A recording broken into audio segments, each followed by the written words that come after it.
السلام علیکم مینوالو زه استاد خبرو منجن ما مې وزري تاسو په خدمت کې ما سره ورور ناشته علي زمان افیشل د په یوټیوب باندې چینل دی ډېر زبردست ډرامې جوړوي تاسو به لیدلی تاسو به پیژنئ ډېر د وړوکوالي نه په ډرامو کې کار کوي جهانگیر خان سره کار کړی ببرک سره کار کړی ارباز خان سره کار کړی ډېر ښه هنرمند دی نو د په یوټیوب باندې یو چینل دی علي زمان افیشل 55 په ډسکرپشن کې ما لاندې د چینل لینک ورکړی دی تاسو چې زما څونه مینوال یوټیوبران یې د چینل وزټ به وکړئ او د چینل په لومړی سبسکرایب کړئ بیل آیکون به مو وهئ چې د نوټیفیکیشن نوي ویډیوګانې کومې راځي او تاسو ته د هغې نوټیفیکیشن راځي نو علي زمان بھائی به تاسو ته څه ووایي چې د یو ډرامه روان ده په یوټیوب چینل باندې او د لسو کسو ډرامه ده نو د هغې انشاءالله د یو ورځ کې به د هغې لومړی قسط تاسو ته نشر کېږي علي زمان بھائی مینوال ته څه ووایه السلام علیکم خوبو ملګرو زه یم ستاسو خوبو علي زمان او ناست یم منزل ماما سره تاسو ټول ډېر ښه پېژنئ زما یو وړوکی شان چینل دی وړوکی شان کوشش مې کړی دی کوم چې نوم دی علي زمان افیشل په هغې باندې مونږ داسې وړې وړې شاټلې پښتو اصلاحي ډرامې شوې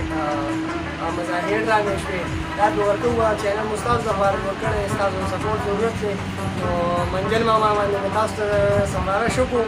خامخا زما چینل سبسکرایب کړئ او چې څنګه تاسو ما سره مینه کړې زم سپورټ کړم په یوټیوب باندې په فیسبوک پیج باندې او په ټیک ټاک باندې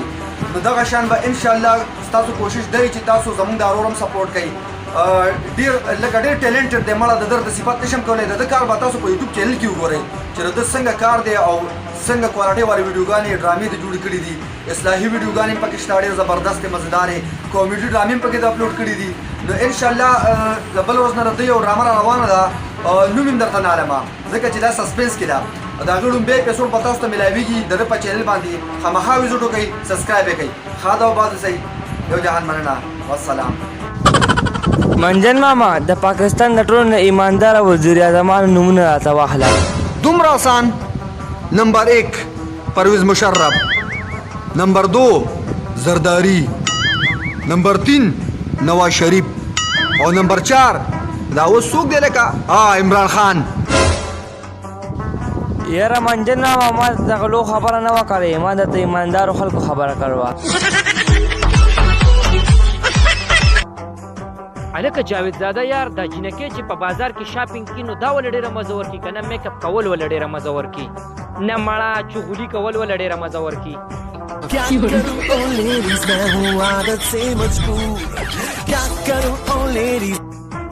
هلکه منجنه مینهوال انتظار کوي څه نوي کیسه ورته وکړه یاره یو ورځ داسې کار وشو د علي شاه د مور په هسپتال کې کار کوم ماسي وه ډاکټر صاحب ورته یو ورځ وایي چې ورشه د کورونو کې وګرځه او ما له کورنۍ هګۍ راټولې کړه په دې هسپتال کې به سرکاري نلکه راتله 4 بجې که نه د علي شاه د مور به ته اوبه ډکولې هسپتال دپاره نه به 4 بجو ټایم کې دا وتې راګو پسې نو چې واپس راغلې ده نه هغه اوبه دې ختمې شوې وې بس ډېره زیاته خفه ودرېده په ځان یې راکېښودل چا دې تپوس وکړو وایي سونیا شاه وایي دا ولې نه علي شاه مور ورته داسې کې وایي ډاکټر صاحب له مې هګۍ کتلې نو اوبه رانه لاړې هله په دې الکس لیټر شو دی ولې داسې ګرځي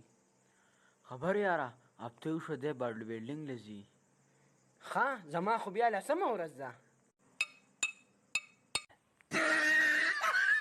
یاره بابوجي پر املا مې ډېر سخت درد دی یار چې دا به څه کوو هلکه دغلته یو حکیم دی چې هغه ورشو زه چې ورشو نو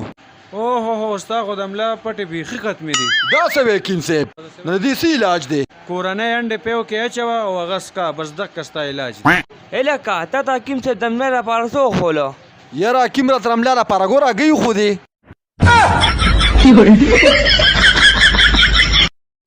واو یار دې روټۍ ډېره زیاته مزه وکړه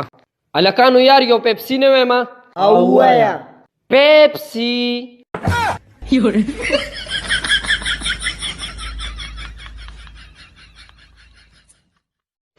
پخوانو جینکو به د واده نه مخکې دا سندرې ویلې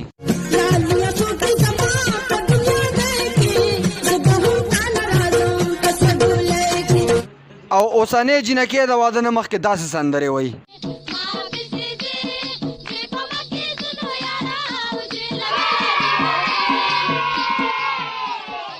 هلکانو هتې زمنډه به وهئ ها 1 2 3 گو هلکه تا ولې منډه نه کړه سرجي زما 4 نمبر وتا 3 نمبر یې واغستې جی دا ما یو 5000 روپۍ پکار دي